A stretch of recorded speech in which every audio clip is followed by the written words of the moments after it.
मोक्ष प्राप्त करना कौन नहीं चाहता है। हर कोई चाहता है हमारी आत्मा को शांति मिले, आवागमन के चक्कर से छुटकारा मिल जाए।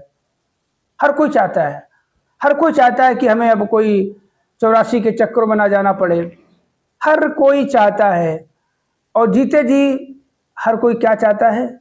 धन दौलत, महल माड़ियाँ गाड़ियाँ, बैंक बैलेंस इतना होना चाहिए, किसी के पास नहीं होना चाहिए। एक को गिरा दो, इसको मार दो, उसका छीन लो, तो इसी में सारी जिंदगी हम बिता देते हैं। फिर भी हम स्वर्ग की कामना करते हैं, मोक्ष की कामना करते हैं, और 84 के चक्करों से बचने की कोशिश करते हैं। तो ऐसी ही एक सच्ची सुच्ची कहानी आपको बताने जा रहा हूँ। अगर मोक्ष प्राप्ति चाहते हो तो वास्तव में मैं आपसे कह रहा हूँ, इस कहानी को अगर बड़े ध्यान से सुन लिया, समझ लिया, तो मोक्ष प्राप्ति करने से आपको कोई भी नहीं रोक सकता। कहते हैं गुरु वचनों को रखना संभाल के, गुरु वचनों में गहरा राज है, और जिसने मानी है महिमा गुरु की, उसका डूबा कभी ना जहाज है। तो कहते जब तक हम गुरु के वचनों पर नहीं चलते और अपना जीवन गुरु वचनों के हिसाब से ढाल नहीं लेते, हमें मोक्ष की नहीं प्राप्ति हो सकती। चाहे लाख सेवा करें, चाहे लाख सत्संग करें, चाहे लाख लंगर भंडारे कर दें। तो आज एक कहानी, छोटी सी कहानी, एक भोले से बच्चे की कहानी। एक छोटा सा भोला सा बहुत प्यारा सा बच्चा जिसका नाम लक्ष्मी नारायण। उसकी दादी उसको रोज शाम को कभी पाताल लोक की, कभी स्वर्ग लोक, नागलोक की, सूर्य लोक की, अलग अलग की कहानियां रोज सुनाया करती थी। एक दिन दादी ने क्या किया, उसको स्वर्ग लोक की कहानी सुना दी, और उस बच्चे को स्वर्ग लोक बहुत ही भाग गया। अब वो इतना भोला, अब उसको कौन समझाए, कि दादी से जिद करने लग गया कि मुझे भी स्वर्ग चाहिए, मुझे भी स्वर्ग देखना, स्वर्ग देखना। बोला बेटा, दादी ने समझाया कि बेटा स्वर्ग कोई भी नहीं देख सकता। बोला मुझे नहीं पता, मुझे नहीं पता, मुझे स्वर्ग देखना, मुझे स्वर्ग देखना, मुझे स्वर्ग देखना। दादी ने बहुत समझाया, बेटा स्वर्ग कोई भी नहीं देख सकता। बच्चा इतना भोला था, और ऐसी जिद करते करते करते करते और सो गया। जब वो सो गया तो उसके स्वप्न में चमचम चमकता हुआ एक देवता प्रकट हुआ, और उनसे कहने लगा कि हे बेटा, स्वर्ग को देखना बहुत ही मुश्किल है, मगर देखा जा सकता है, प्राप्त किया जा सकता है। जिस तरह से बेटा आप सर्कस जाते हो और वहां पे टिकट देते हो, पैसा देते हो, इसी तरह स्वर्ग को भी पाने देखने के लिए आपको पैसे देने होंगे। बच्चा सोचा कि फिर तो ठीक है, मैं अपनी दादी से पैसे ले लूंगा और स्वर्ग को मैं देख लूंगा। तो बोला नहीं बेटा, वो देवता बोले नहीं बेटा, वो पैसे यहाँ नहीं चलते, यहाँ पे भलाई के पैसे चलते हैं, पुण्य कर्म के पैसे चलते हैं, अच्छे कर्मों के, परोपकार के पैसे चलते हैं। ये आपके सिक्के और ये नोट ये नहीं है चलते। तो अगर आपको ऐसा करना है, पैसा कमाना है पुण्य का, तो मैं आपको डिबिया देता हूं, इसको रखो और बड़े ध्यान से सुनो। जब कोई अच्छा काम करोगे तो इस डिबिया में एक सिक्का आ जाएगा, और जब आप कोई बुरा काम करोगे तो इस डिबिया में से वो सिक्का चला जाएगा। और जब ये आपकी पूरी डिबिया पैसों से, सिक्कों से भर जाएगी, तब आपको स्वर्ग के नज़ारे अपने आप हो जाएंगे, स्वर्ग आपको दिखाई दे जाएगा। बच्चे की नींद खुली, और नींद खुलते ही वो अपने सिरहाने देखने लग गया। तो वास्तव में वो डिबिया उसके सिरहाने मिली।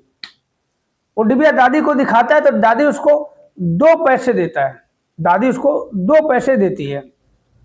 तो उस डिबिया को लेके घर से निकलता है। तो उसको एक भिखारी मिलता है। तो लक्ष्मी नारायण क्या करता है, भिखारी से बच के निकलना चाहता था, तो सामने से उसका अध्यापक आ गया, और उसने अध्यापक को देखा, और उसने देखा कि अध्यापक जो उसका इतना बढ़िया था, कि जो बच्चा अच्छा हुआ करता था, भलाई का काम करता था, उसकी पीठ थपथपाया करता था, शाबाशी दिया करता था। तो ये उसके मन में आ गई कि मेरे अध्यापक सामने आ रहे, मैं भिखारी को पैसे दे देता हूं, मेरी पीठ थपथपाएंगे। तो इस नियत से उसने भिखारी को पैसे दे दिए, और अध्यापक ने उस बच्चे के लिए पैसे दे दिए तो अध्यापक ने उस लक्ष्मी नारायण बच्चे की पीठ थपथपाई और शाबाशी दी कि बहुत अच्छा काम किया बेटा। तो लक्ष्मी नारायण घर जाता है और देखता है डिब्बे में जो सिक्का था वो गायब हो गया। तो किसी तरह उसको नींद आई। जब नींद आई और वो काफी परेशान था, वही देवता स्वप्न में आए। बोला, आप क्यों परेशान हो रहे हो? जो तुम्हें चाहिए था वो तो मिल गया। तुम्हें गुरु की शाबाशी चाहिए थी, वाई वाई चाहिए थी, आशीर्वाद चाहिए था, पीठ थपथपाना चाहिए था, वो तुम्हें मिल गया। जब कोई आप काम कोई अपने भले के लिए करोगे तो दुकानदारी हो जाती, सौदेबाजी हो जाती है, वो पुण्य नहीं कहलाता है। तुमने शाबाशी के लिए गुरु की हाथ की पीठ थपथपाई चाहिए थी, वो तुम्हें मिल गई। अब परेशान क्यों हो रहे हो? जब तुम भला काम करोगे तो इसमें सिक्का आएगा, अब जब कोई बुरा काम करोगे तो इसमें से सिक्का चला जाएगा। भलाई का काम करोगे तो ही तुम्हारी डिब्बा भरेगी, तो ही तुम स्वर्ग के नज़ारे देख सकते हो। अब उसकी फिर नींद खुली। दादी ने उसे फिर 2 पैसे दिए और डिब्बे में डाल के निकल पड़ा। तो निकल पड़ा, उसको पता चला उसका दोस्त मोतीलाल, उसकी तबीयत काफी खराब थी। वो उसके घर पहुंच गया और वैद्य आए हुए थे, और घर जाने से पहले उन जो दादी ने पैसे दिए थे उसके 2 संतरे लेके मोतीलाल के घर गया और वैद्य ने उस मोतीलाल का इलाज किया और उसकी मोतीलाल की माँ को बोला कि इनको संतरे खिलाने हैं।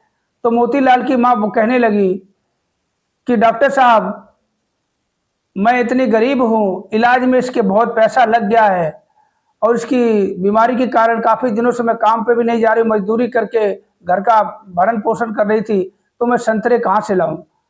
तो लक्ष्मी नारायण ने क्या किया, वो जो 2 संतरे थे वो मोतीलाल की माँ को दे दिए। मोतीलाल की माँ को दे दिए और वहां से चल पड़ा तो देखा उसकी डिब्बिया में 4-5 सिक्के और आ गए। जब 4-5 सिक्के आ गए, अब क्या होता, बहुत खुश हो गया। वो लौट के आ रहा था तो देखा घर में उसकी बहन ने उसके खिलौने ले लिए थे और उन खिलौनों से वो खेल रही थी। उन खिलौनों से खेल रही थी तो ये अपने खिलौने वापस मांग रहा था लक्ष्मी नारायण। तो उस बिटिया ने खिलौने नहीं दिए। जब खिलौने नहीं दिए तो उसको बहुत डांटा और मारा। उसके बाद वो चलने लग गया तो देखा कि डिब्बे में जितने सिक्के थे सारे सिक्के गायब हो गए, 1 सिक्का बचा। अब ये बहुत परेशान। अब धीरे धीरे ये स्वर्ग के नजारे के चक्कर में, पैसे के लालच के चक्कर में, ये झूठ मूठ का भला काम करते करते लक्ष्मी नारायण एक दिन वास्तव में खुद भलाई का काम करने लग गया। पूरी तरह से भला इंसान बन गया, भला बच्चा बन गया। तो वे ना चाहते हुए भलाई करते रहा। एक दिन ये क्या हुआ, ये डब्बिया में पूरा डब्बिया भर गई और ये स्वर्ग के नजारे देखने के चक्कर में अपने बगीचे में गया। तो वहां देखता है कि एक साधु भिखारी बैठा हुआ है और वो बहुत रो रहा था। तो लक्ष्मी नारायण उस साधु के पास जाते हैं और पूछते, बाबा आप रो क्यों रहे हो?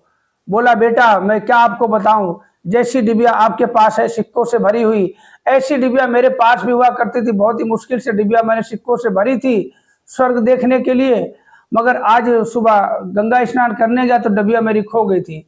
तो लक्ष्मी नारायण ने बोला, बाबा आप परेशान मत हो, आप स्वर्ग जरूर देखोगे, आप मेरी डिबिया ले लो, ये भी पूरी सिक्कों से भरी हुई आपकी भरी थी।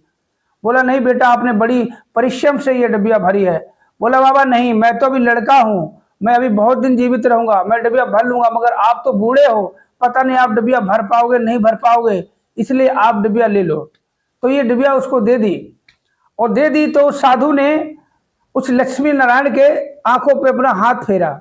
आंखों पे हाथ फेरा तो लक्ष्मी नारायण क्या देखता, स्वर्ग के नजारे देखता। जैसा उसने उसकी दादी ने स्वर्ग के बारे में बताया था, दादी ने तो ऐसा बताया था, कोना भी नहीं बताया था। उससे देखा, बहुत ही प्रसन्न हुआ, खुश हुआ। तो बच्चे की जैसे आंख खुलती लक्ष्मी नारायण की, देखता है वो साधु तो गायब था और वही जो स्वप्न में देवता आए थे वही सामने प्रकट हुए गए। तो बोला, बेटा कि भलाई का काम अगर हम करेंगे तो हमें स्वर्ग ही मिलेगा। अगर हम अपने कहते हैं स्वार्थवश कोई काम करते हैं तो हमें स्वर्ग कभी नहीं मिल सकता। तो वीडियो कैसा लगा कमेंट करके जरूर बताएं। और जो पहली बार है